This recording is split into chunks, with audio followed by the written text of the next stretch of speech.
Hello everyone, this is Chrism, and I'd like to invite you to another conversation about your Kundalini awakening experience. I am in a forest in Brasiliande in the Breton region of western France. And this is, as some of my other videos have indicated, this is a bastion of the King Arthur legend and myth in regards to the Grail and the seeking of the Grail, the finding the Holy Grail. And within that context, there are many what would be considered to this day to be mythological creatures, fairies and elves and goblins and korrigans and all the different life forms that are associated with these ancient myths that the Celtic people brought with them. But it wasn't just the Celts. It was also the Native Americans of North America, and it's also in the South America folklores of the Amazon basin, and it's also in Russia and the Siberians and the steppes of the Urals. This is a cross-cultural phenomena. It's not just the English understanding of elves or the Druidic understandings of the mythological beasts and creatures of the Arthurian legends. You know, it's cross-cultural in many respects. In Arizona, they're called Kenichis. These would be the little people, right? And they have very same characteristics, mischievousness. If they like you, they'll maybe help you if you're lost, or if they don't like you, then they'll cause you problems. Same exact characteristics and behaviors, for the korrigans, or the brownies of Scotland, or some of the fairies of Ireland, and the fairies here. And there's no accident. There's no accident here. We also have the same phenomena in Sardinia, the island in the Mediterranean. And along with the similar characteristics in Sardinia, we also have, from the Nuragic people of Sardinia, these people who also knew how to move very large slabs of stone. They have their little people, but they also have their giants. They have the giants. Well, we have giants here in Britain as well, Britannia. And we have giant slabs of stones as being given a tomb or a resting place for creatures that were extremely large. You know, very similar to the myths of the Cyclops in the mythos of Greece. When you come into understandings of a Kundalini nature, you begin to realize that these myths are not fantasies. They are not fantasies.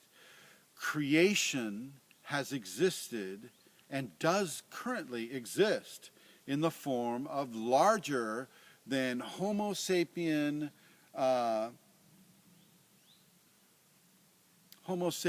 aspects of height and weight. Okay. Giants exist. There's some evidence of them existing in the South Pacific, on some specific islands out there. There's some evidence of them existing in the areas of around the Middle Eastern areas of the steppes regions. I'm trying to think of the name of the country right now. It escapes me. Little people also exist. Many people have seen these little people, but there's the scientific method of, well, if they exist, let's catch one and dissect it. Well, how many little people do you know that are going to come along and volunteer for the, hello, yes, yes, here, please take me and sacrifice me for science? Doesn't make a lot of sense from any kind of an aspect. And so of course, these forms of creation don't necessarily occupy the same type of physical space as a human being does.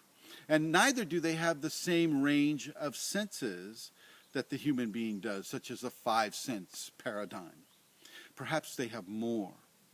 Perhaps they occupy the space that is more associated with an astral, a lower astral, or an astral region / physical region. Perhaps they can go into more than one space. I actually know they can, because through my Kundalini, I've had experience with both forms.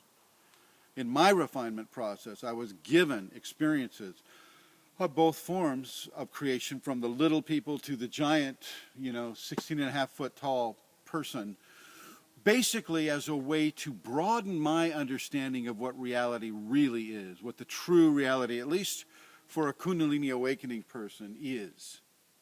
Just the same way we have the different exalted skills of telekinesis or healing or seeing spirit or any of the numerous gifts that come with the awakened Kundalini, there is also the interaction with the broad spectrum of what creation is and how it may represent itself to you as a Kundalini awakening person. What I'd like to suggest to you is not to limit yourself to the understandings or the confined understandings of what your society may tell you in regards to little people or giants. I've experienced them. They exist, at least for me and my experience. They may not exist for you and yours yet, but don't let yourself be limited by programming. Say, in my case, it would be of a scientific nature that, because no evidence of that has been found in skeletal or geologic remains, therefore, that can't happen. Let's look at the Hobbit-like people that were found in the South Pacific, on islands in the South Pacific. We can't base an exalted understanding of life and creation on formulas that don't accept anything that steps outside of that particular formula, in this case scientific method, or peer review groups, things of that nature. Go with your own experience. Let your Kundalini teach you what is really out there. I will suggest to you that things are not as you have been told. Things are not as you have been told. There are Kundalini people working with me right now who are seeing spiritual phenomena on a daily and nightly basis. They'll see beautiful insects that nobody else sees. Butterflies, spiders, snakes, whatever. There is plenty out here that escapes the view of science, but not the view of the Kundalini awakened person. Let yourself expand beyond inflicted parameter of education, of didactic, science-based education. Not that it's bad. Science is great. We're talking on this device right now because of science. So God bless science. But let us not be forced into the parameters that science is the only aspect of defining creation or experiencing creation. The little ones exist. The giants exist. Kundalini exists. Let it teach you about reality. Thanks for watching.